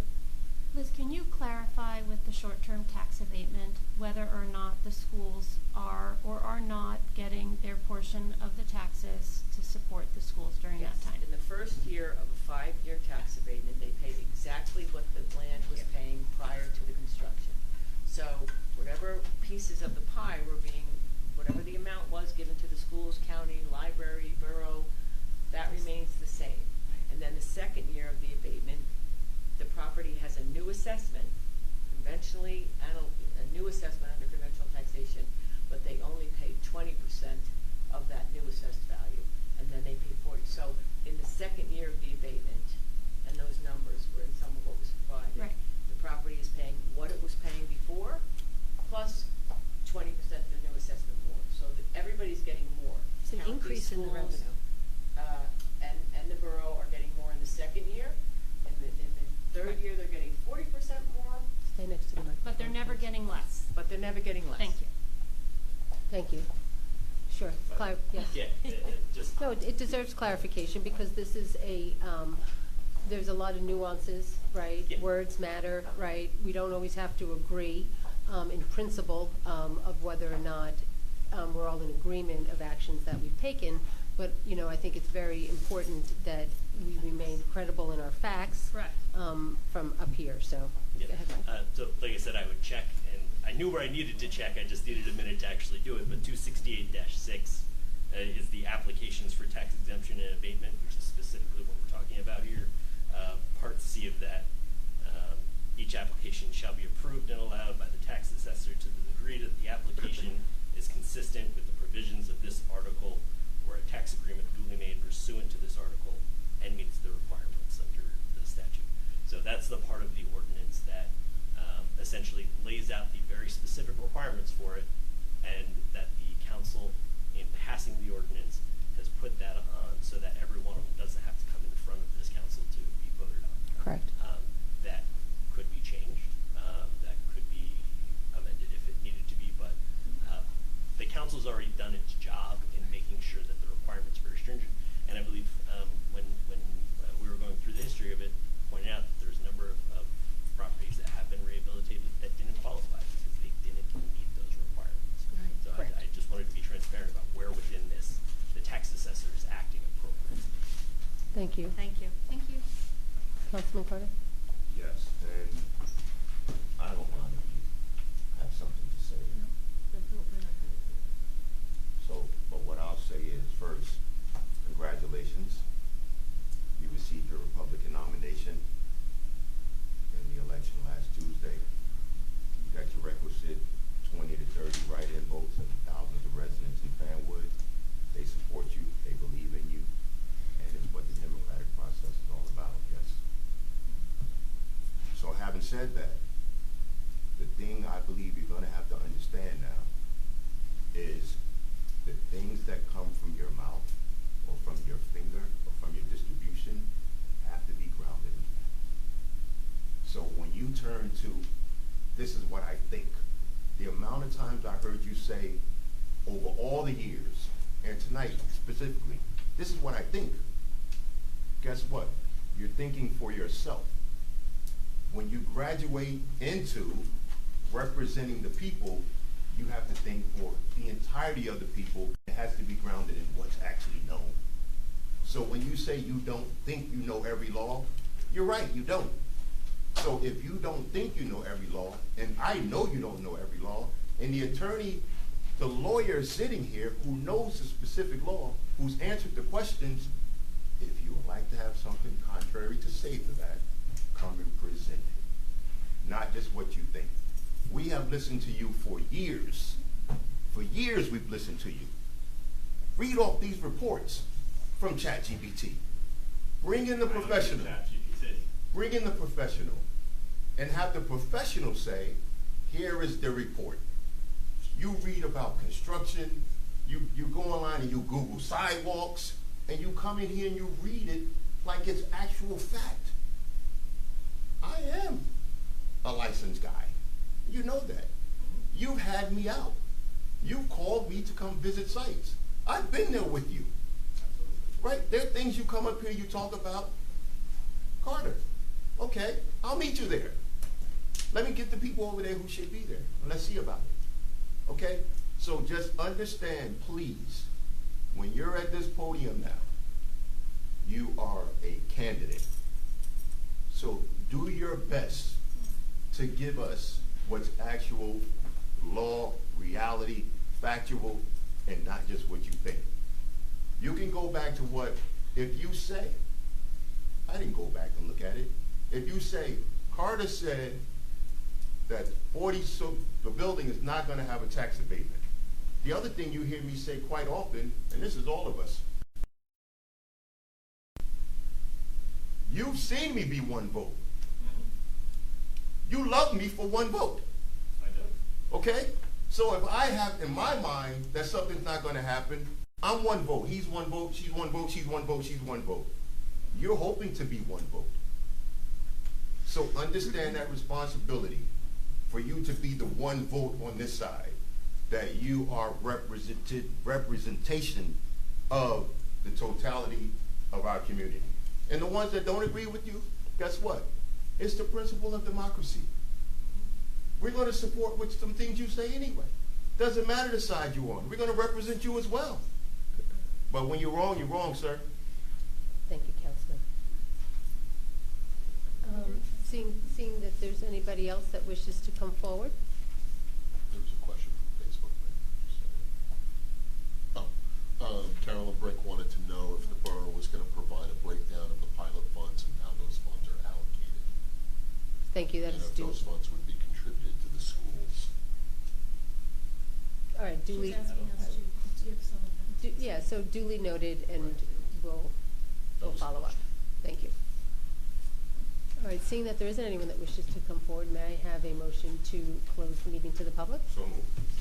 All in favor? Aye. Okay, thank you. And before we adjourn for tonight, we'll just run through some council comments. Anything, Kathy? As we head into the season, schools will be closed. There will be kids all around. We have put some restrictions on speed limits. And I think the comment that I really want to make is that we have been aware of so many of these traffic complaints for quite a while.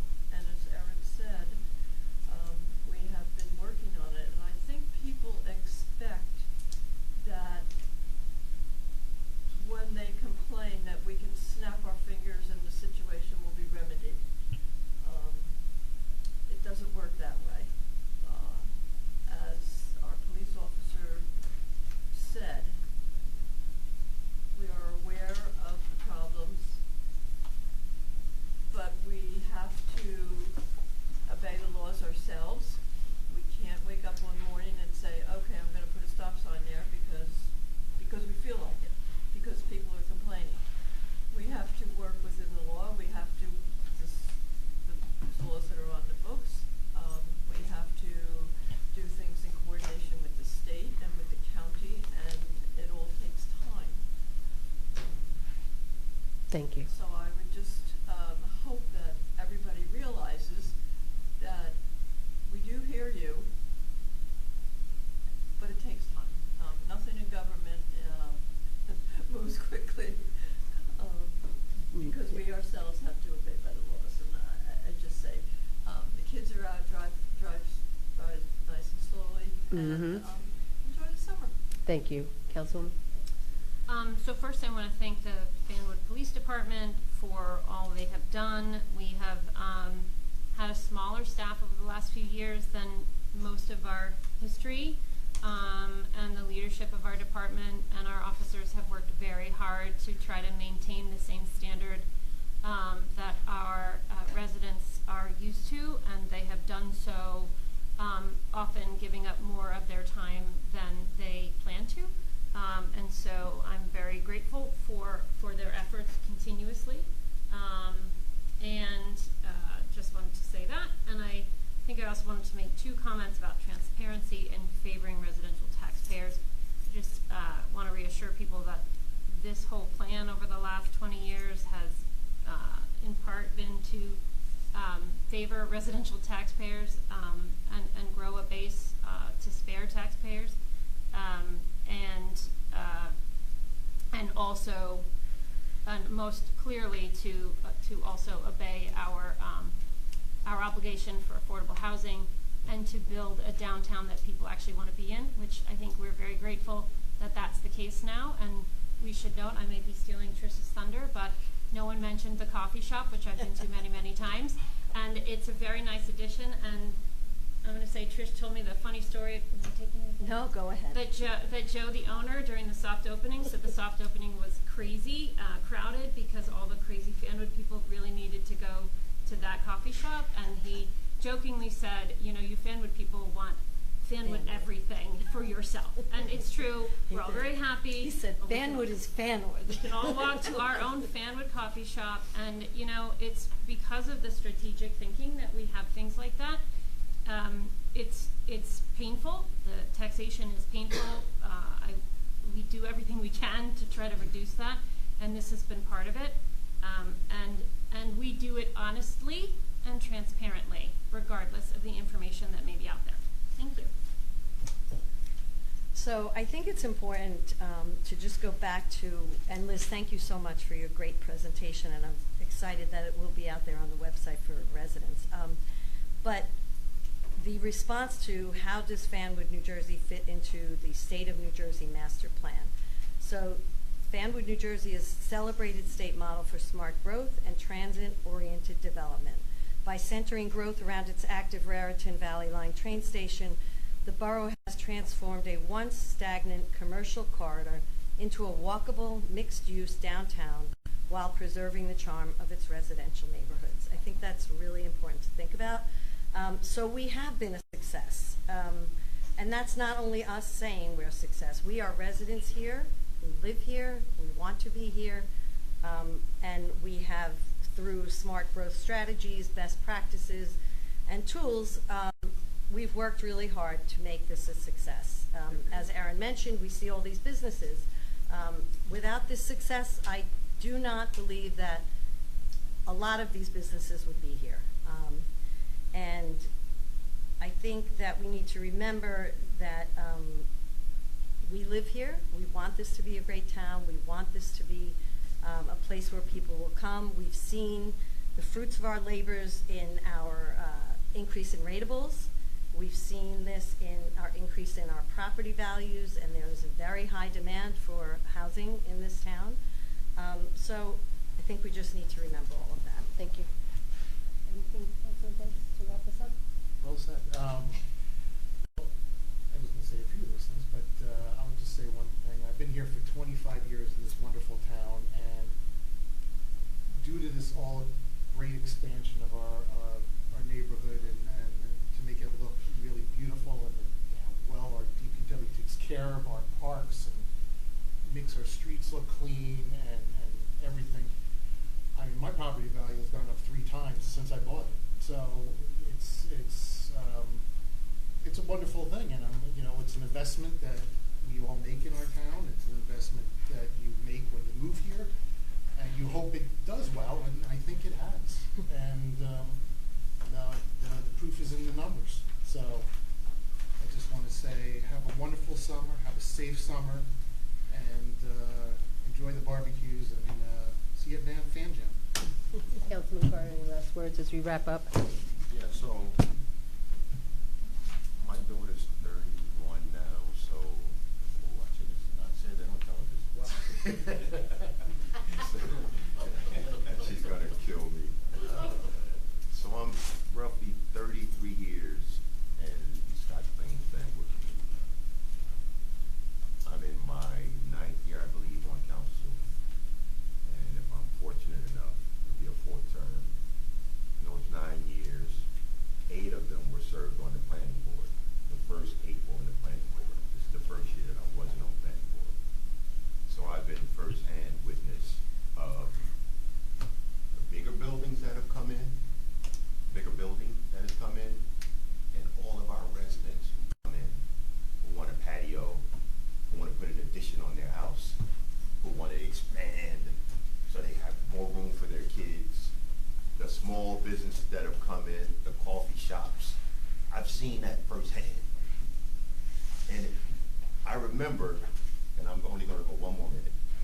I remember when I was a younger guy and I wanted to open a business. I wanted to open a laundromat. And I found this space that was empty, and I applied to the town I was in at the time for all my variances and all my things to get the laundromat.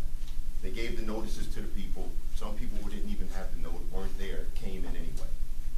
And I remember the people on the planning board, I had a tremendous display and all the things I was going to do. And someone stood up. They said they don't want a laundromat there. So someone from the planning board says, the place has been empty for how many years now? You could have picked it up yourself and put it up. You want a card shop there? Whatever you want there.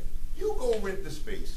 You go build the space, and you put what you come before us and put what you want on it. So there's always going to be some people who just have something to say about something. And that's okay. Like, that's all right. The laundromat was built. They passed it on the planning board. They supported me, built the department, led me to wherever I needed to be to make sure it got done. And I served the community there for many years before I sold it to someone else who served the community. So, Fanwood, people who know my mother's name is in the name. I love the town. I've been through a lot in this town. We've all been through. It's a freaking fantastic town. And I'm running for another term because I believe I can continue to help. I love the people in my town. That's it. Thank you, Councilman.